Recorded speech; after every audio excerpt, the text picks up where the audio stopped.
Fala galera, bom dia, boa tarde, boa noite, boa madrugada. Meu nome é Sidney Martins, professor de língua portuguesa aqui do LAC, concurso maior site de videoaulas do Brasil, quiçá das Américas. E é com imenso prazer que hoje nós vamos trabalhar um assunto muito tranquilo, denotação e conotação. Um assunto que cai muito em provas de concursos públicos, mas também cai em provas de vestibulares, cai no Enem, cai para quem vai fazer escolas técnicas. Então é um assunto muito procurado pelos candidatos.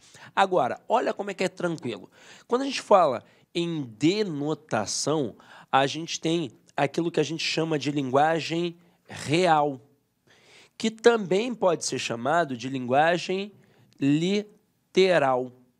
E quando a gente fala em conotação, a gente tem aquilo que chamamos de linguagem figurada, que também pode ser chamada de linguagem literária.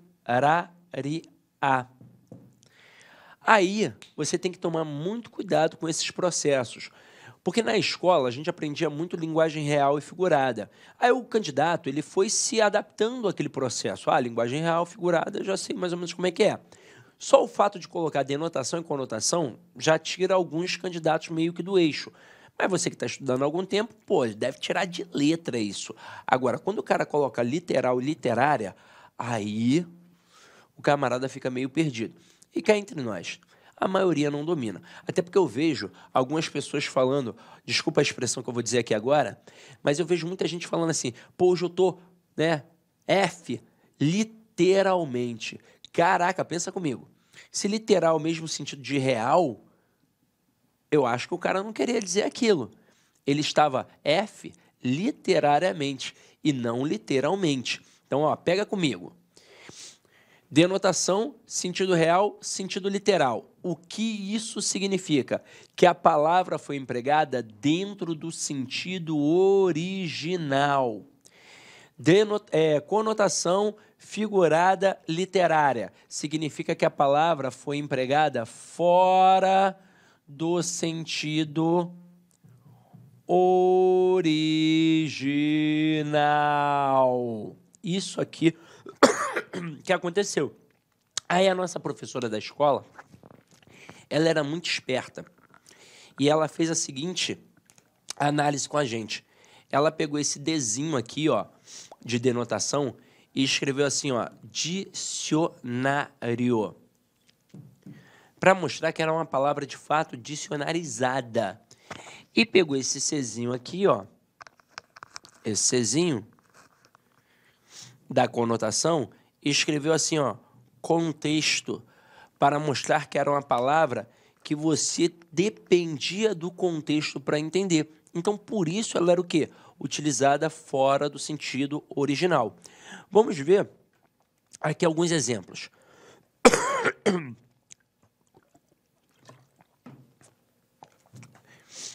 Deixa eu apagar aqui, Denotação é o uso da palavra com seu sentido original. Exemplo, pedra é um corpo duro e sólido da natureza das rochas. Então, isso aqui foi empregado dentro do sentido original. É um mineral. Pode abrir um dicionário que vai ter lá dizendo o que é uma palavra pedra. Agora, conotação é o uso da palavra com um significado diferente do original, criado pelo contexto. Então, você coloca assim, você tem um coração de pedra, e o coração não é de pedra. Então, aqui, neste momento, foi para dizer que a pessoa é rígida, que ela é fechada, que ela não dá um sorriso, que ela é, ruim, que não abre o coração para novas emoções. Mas vamos pegar essa palavrinha pedra e vamos continuar brincando, até para a gente reforçar mais ainda a diferença de conotação para denotação. Se eu disser assim, ontem comprei meio metro de pedra para construir um muro em minha residência. A palavra pedra, neste momento, foi empregada no sentido real, porque é um mineral e para quem conhece um pouquinho mais de obra, sabe que é aquela pedra-fogo que a gente usa para fazer concreto. Mas se eu disser assim, Maria é uma pedra em meu sapato. A Maria é uma pedrinha que está aqui dentro me machucando? Não, ela é um estorvo, é um problema na minha vida. Então, eu empreguei fora do sentido original. Agora, eu digo assim, nas touradas fazem muitas crueldades com o touro. Eu fico muito triste. Neste momento, a palavra touro, ela foi empregada no sentido original. Então, sentido real, sentido literal, sentido denotativo. É uma palavra dicionarizada. Agora, se eu disser assim, ó, João é um touro de forte. João é um trabalhador tão forte como um touro. Nesse momento, eu empreguei a palavra touro fora do sentido original, para mostrar ali a questão da força do João.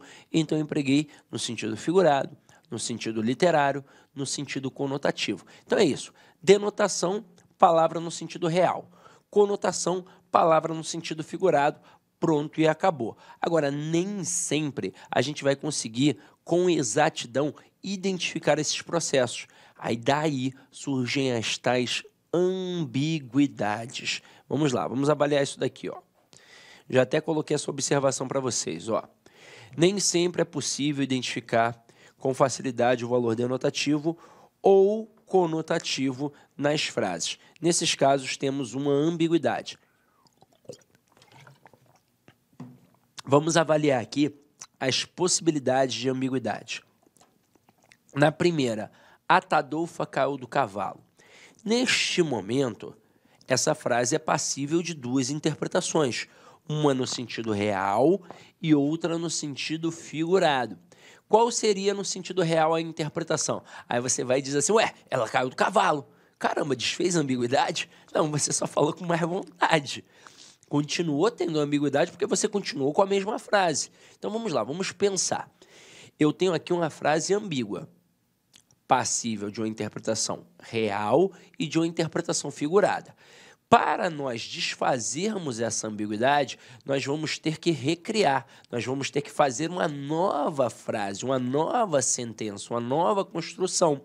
Então eu diria que a Atadolfa levou um tombo do animal. Ou então levou um tombo do cavalo, não tem problema nenhum. Então aqui haveria o desfazimento de ambiguidade. Então eu teria uma frase só literal, uma frase simplesmente no sentido real, denotativa. Mas se eu disser assim, ó, no sentido figurado, que ela se deu mal.